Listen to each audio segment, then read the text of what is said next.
Hello, hello, je suis ravie de vous retrouver pour cette guidance Oracle Astro des béliers et ascendants béliers pour le mois de juin.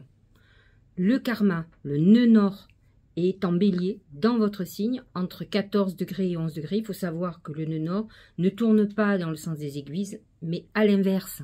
Donc il va passer de 14 degrés à 11 degrés. On va dire d'une certaine manière qu'il est rétrograde, mais c'est sa course habituelle. Et donc, il est campé dans les béliers, donc c'est une période très particulière pour les béliers et pour ceux qui ont un nœud nord en bélier, mais ceux qui ont le nœud sud aussi en bélier, parce que ce sont des périodes très particulières de leur vie où ils doivent apprendre des leçons ou se libérer d'un karma. Donc, ça va toucher les deuxièmes décans des béliers, particulièrement. Et nous avons en même temps Mars qui est encore dans ce signe jusqu'au 9 juin. C'est un moment où votre nature belliqueuse va être exacerbée. Vous pouvez être agacé, énervé, mais vous pouvez aussi être très passionné, avoir envie d'avancer, être plus téméraire. En tout cas, c'est votre nature, puisque la maison 1 représente votre fonctionnement, votre nature, votre caractère, et parfois même votre physique ou votre caractère impulsif, colérique, passionné, qui va être exacerbé. Mais c'est un moment où vous aurez envie que les choses bougent et vous avancerez. Mars va passer ensuite dans le signe du Taureau, dans votre maison 2, et c'est vrai que ce sera un moment où vos actions vont être portées plus particulièrement sur tout ce qui est financier, tout ce qui est immobilier, tout ce qui est patrimoine. Vous aurez l'envie d'accumuler de l'argent et toute votre énergie va être concentrée là-dessus. Nous aurons Mercure aussi qui sera en Taureau jusqu'au 3 juin, donc qui touche surtout les derniers décans, et effectivement, Mercure qui est votre pensée, votre façon de réfléchir, sera concentré sur tout ce qui est financier. Uranus est positionné depuis un fort longtemps dans la maison 2, donc dans le Taureau. Il est entre 24 et 25 degrés, donc touche vraiment le dernier décan, comme Mercure d'ailleurs. Et donc, vous pouvez avoir des rentrées financières soudaines, comme des pertes financières, la volonté de vendre d'un coup, ou d'acheter. Vous pouvez avoir votre augmentation de patrimoine qui fasse le jour, du jour au lendemain. J'ai oublié de dire quand même que ce mois de juin est dans une vibration 5, qui est une vibration qui vous convient puisque c'est la vibration des changements et des mouvements. Le bélier n'a pas peur des changements, au contraire, il va pousser dans ce sens-là. Nous allons avoir, c'est la saison du Gémeaux, c'est votre maison 3, c'est une maison très intéressante pour vous. D'abord, c'est un signe ami, le Gémeaux, donc vous allez avoir une année complète et l'année prochaine plutôt favorable pour vous, qui va ouvrir vos perspectives. C'est-à-dire que ça va être un moment où vous aurez envie de reprendre des études, d'avoir plus de connaissances. Vous voudrez changer de voiture, vous voudrez bouger, vous voudrez déménager, vous faire muter, par exemple. C'est un moment où vous allez être beaucoup en contact avec vos frères et sœurs. C'est un moment aussi où c'est la communication, les échanges, les rencontres. Vous allez beaucoup sortir. Vous aurez envie de rencontrer du monde, d'échanger. En tout cas, vous allez accroître votre réseau professionnel et personnel. Donc, le soleil est dans ce signe jusqu'au 20 juin. Nous avons Mercure qui est du 4 au 17 juin. Mais nous avons aussi Vénus et Vénus qui va y être aussi du 17 juin. Et donc, pendant cette période, vous pouvez complètement rencontrer quelqu'un, soit par des réseaux sociaux, soit par le biais de vos amis, d'invitations. Donc, c'est un moment où vous allez beaucoup sortir, vous aurez envie d'échanges, de rencontrer du monde, d'avoir une vie sociale très remplie. Et elle vous réserve une bonne surprise sentimentale. Vénus, dans la maison 3, peut amener, par exemple, une rencontre sur une application de rencontre. Jupiter est positionné dans cette maison 3 en Gémeaux et donc touche le premier décan pour le moment. Donc c'est vous qui allez avoir, alors Jupiter va augmenter la puissance de cette maison 3 et du Gémeaux. Donc vous serez très adaptable, vous aurez envie donc d'échanger, vous allez avoir votre réseau personnel qui va s'accroître. Ensuite, nous allons passer en Cancer. Nous allons rentrer dans la saison du Cancer à partir du 20 juin. Là, c'est votre maison 4. Le Cancer n'est pas en harmonie avec le Bélier.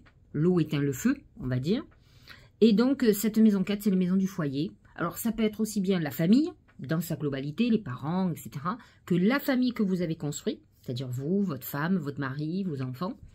Mais c'est aussi le lieu de vie. c'est votre enfance, c'est vos souvenirs, c'est la mémoire, c'est le passé. Et donc, Mercure et Vénus vont être dans ce signe, dans cette maison 4, à partir du 18 jusqu'à la fin du mois. Ils y seront en même temps.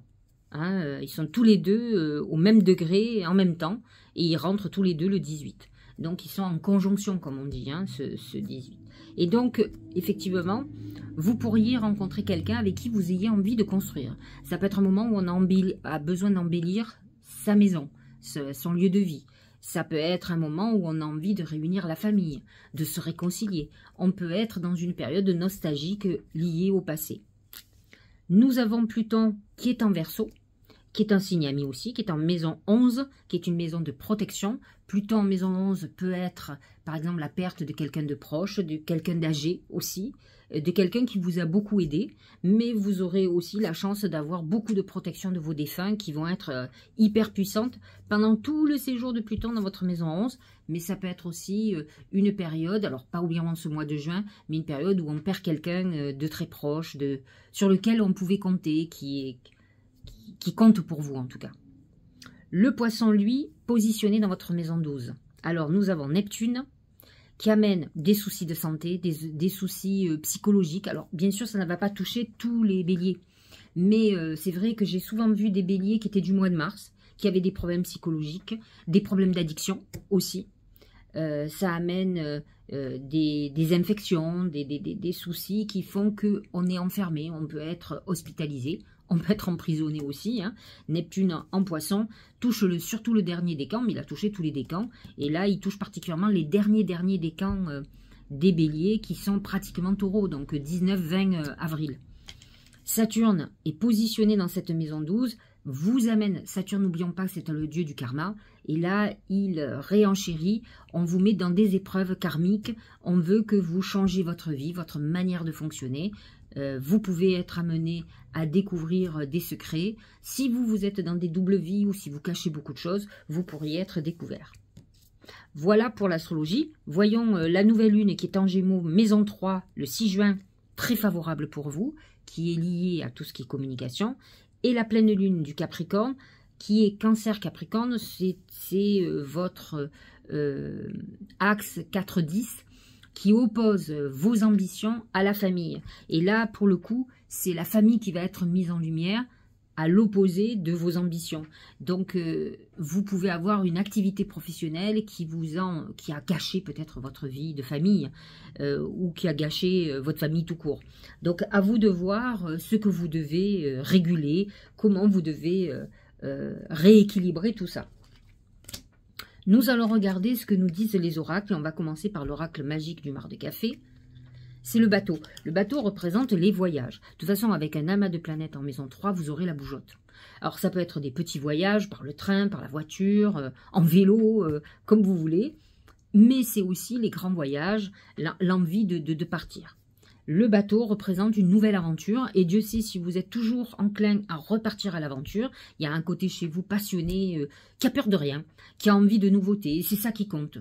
Peu importe, on verra au fur et à mesure. Et donc c'est vrai que ce Mars dans votre maison 1 va réveiller cette nature audacieuse, aventureuse. Et c'est vrai que vous pourriez partir. Vous êtes du style à partir sac à dos. Moi j'avais une copine qui était bélier à l'époque, qui partait sac à dos pendant 1 mois et demi. Alors selon les endroits, je sais qu'elle s'est à l'époque, mais je parle de ça il y a 20 ans, elle s'était installée en Amérique du Sud après.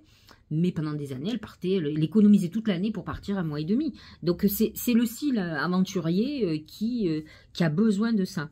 C'est une époque où on redémarre une nouvelle époque. Alors n'oublions pas que l'année dernière c'était l'année du taureau, mais l'année d'avant c'était l'année du bélier. Donc vous avez démarré quelque chose de nouveau, un nouveau cycle, mais peut-être que vous étiez un peu à cheval entre le passé et l'avenir. Là, le bateau vous dit, ça y est, c'est parti. Vous êtes parti pour votre cycle de 12 ans. Là, Jupiter est passé en maison 2, et maintenant on est en maison 3, on avance. Donc c'est vrai que cette année, qui est plutôt liée aux Gémeaux et au mouvement, vous allez sentir vraiment que les choses bougent. C'est ça qui est intéressant. Et vous allez le sentir d'autant plus à partir de maintenant, et quand en plus d'autres planètes sont en Gémeaux. Hein. Au niveau professionnel, c'est le poignard. Le poignard représente la trahison.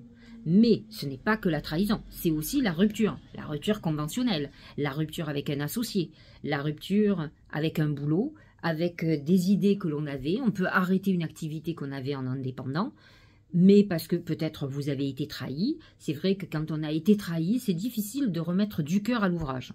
Moi si j'étais, bon je travaille pour moi, mais des trahisons j'en ai tous les jours, c'est pas le problème. Mais c'est vrai que quand on travaille pour un patron, si on attend quelque chose, si on a donné beaucoup de soi et que finalement rien ne vient, la déception est telle qu'on n'a plus envie de s'investir. Et effectivement, le poignard représente cette trahison que vous pourriez avoir professionnellement et financièrement. Attention à l'argent que vous investissez, comment vous l'investissez, à qui vous faites confiance. Voilà ce qui est annoncé. Au niveau, au niveau de l'amour, c'est le cheval. Le cheval représente la passion, mais il représente aussi la liberté. Vous êtes dans une période, alors avec Vénus en maison 3, où effectivement on est plutôt libre. On a envie de flirter, on a envie de faire plein de rencontres, on a envie de légèreté, de plaisir, mais on ne s'attache pas. En tout cas, on ne s'engage pas. Donc vous êtes plutôt dans une période plutôt légère, passionnée, où vous avez envie d'avoir plein de sensations, mais pas obligatoirement de vous engager dans une histoire sérieuse. Ça se calmera un petit peu lorsque Vénus sera en maison 4, mais vous pouvez aussi à ce moment-là retrouver quelqu'un du passé, de votre enfance, quelqu'un qui vous donne envie de vous stabiliser, peut-être une relation d'amour passée, de qui vous avez encore la nostalgie. Ça, c'est tout à fait possible lorsque Vénus, à partir du 18 juin, va passer en maison 4. Au niveau santé, c'est le singe. Le singe représente, alors, c'est le jeu, c'est la roublardise, mais c'est surtout tout ce qui adresse. Donc, vous pouvez avoir des problèmes. Faites très attention à ce que vous faites. Le bélier est très impulsif. Si vous faites du bricolage, si vous faites du sport, vous pourriez vous blesser, que ce soit au niveau des jambes, au niveau des bras, au niveau du dos, de la hanche, peu importe, du genou, de la cheville.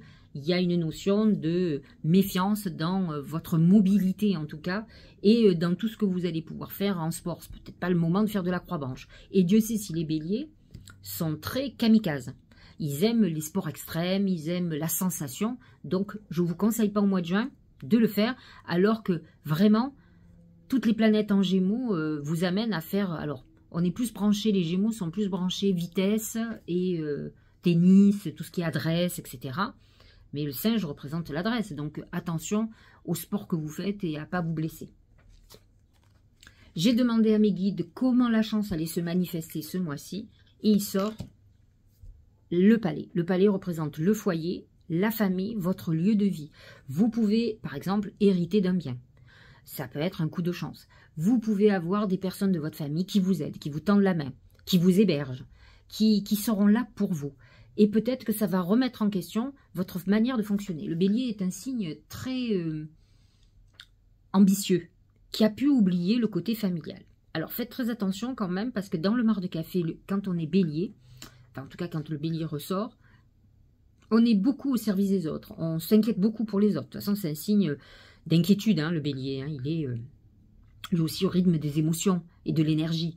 Donc, effectivement, vous pouvez vous recentrer sur le côté familial parce que, finalement, vous vous rendez compte que sans la famille, peut-être vous n'êtes rien du tout et que vous avez peut-être privilégié plutôt votre réussite sociale et financière et peut-être pas assez donné à votre famille. Donc, ça peut être une leçon sur ce mois de juin. Voyez ce qui va se passer. Vous pouvez être dans la nostalgie, des repas de famille, de retrouver. Ça peut être un moment où on retrouve des personnes de sa famille. Alors, le Tao, c'est l'attente. Alors, voyez, ce qui est amusant, c'est que l'attente est quand même à l'opposé de cette accélération que l'on sent avec les planètes en Gémeaux. Cependant, je l'explique tout le temps. Moi, j'ai des béliers qui sont très optimistes, qui avancent, et d'autres qui sont très soumis à beaucoup de choses, qui sont souvent dépressifs, j'en ai. Alors, ils vivent au rythme de leurs énergies, de leurs émotions. Donc, cette période d'attente, persévérance. Alors, la persévérance, c'est un gros problème pour les béliers parce qu'ils sont dans l'impulsion et dans la rapidité. Ils ne sont pas comme le Capricorne, qui est une chèvre à cornes comme eux, qui a cette persévérance. Et là, c'est ce qu'on vous dit. D'autant plus que la lune, la pleine lune en Capricorne, va vous dire, écoute, il va falloir que tu grandisses. Là, tu es parti dans la nostalgie. Et c'est vrai que le bélier, il a un côté infantile. N'oublions pas que c'est le premier signe du zodiaque, c'est l'éveil du bébé. Donc, ils ont un côté à s'émerveiller de plein de choses, à avoir un côté un peu cœur pur. Tous ne sont pas comme ça, mais du coup, ils se font avoir tout le temps. Et donc, là, on vous dit persévérer. Donc, ça veut dire prends les énergies du Capricorne et avance. Donc cette pleine lune du 22 juin, elle va être importante. Attention portée à l'essentiel, retenue, contentement, modération et rythme juste. Ne pas faire des accélérations, ce que Mars en bélier va vous donner, et après que ça retombe comme la mayonnaise, c'est peut-être pas la peine. Hein. Regardez d'ailleurs, la cohérence. Dès que votre comportement et vos paroles sont en accord avec vos valeurs profondes, l'énergie circule librement. Dites-vous que si vous êtes très très fatigué, c'est que justement vous n'êtes pas dans l'équilibre, dans l'alignement comme on dit. Vous n'êtes peut-être pas cohérent entre vos désirs et ce que vous faites, vos paroles et vos actes. Ou vous subissez des choses où vous êtes par exemple quelqu'un sentimental qui vous promet monts et merveilles mais qui fait rien. Donc c'est sûr que vous allez être très très mal. Parce qu'en fait, la lucidité vous dit on vous prend pour un idiot ou une idiote, mais le cœur vous dit mais non, il y a des raisons, donnez-lui encore une chance. En fait, il faut écouter quand même. Il y a des choses, vous savez, évidentes, qu'il ne faut pas mettre sous le tapis. Hein. Arrêtez de chercher, ça c'est beaucoup plus féminin que masculin d'ailleurs, de chercher des excuses, mais j'en ai des hommes qui cherchent des excuses aux femmes aussi. Hein. Le nouveau cap, c'est la même chose que le bateau, hein, le nouveau cap. On est parti sur... grâce à toutes les opportunités envoyées par le ciel, un grand renouveau vous est accessible, effectivement. Je vous l'ai dit, Jupiter en maison 3, ça va être l'ouverture à toutes les possibilités. Ça va être quelque chose d'assez extraordinaire. Vous allez partir sur une nouvelle aventure, des nouvelles possibilités. De toute façon, vous en aurez envie et vous allez avoir l'énergie pour ça. Donc, il va falloir aussi, peut-être, lâcher le passé ou ce qui n'est plus valable, qui vous traîne comme un boulet au pied, vous voyez, qui vous empêche d'accélérer la cadence. J'espère que cette guidance vous aura éclairé. Je vous souhaite une très très belle journée, un très bon mois de juin et je vous dis à très bientôt.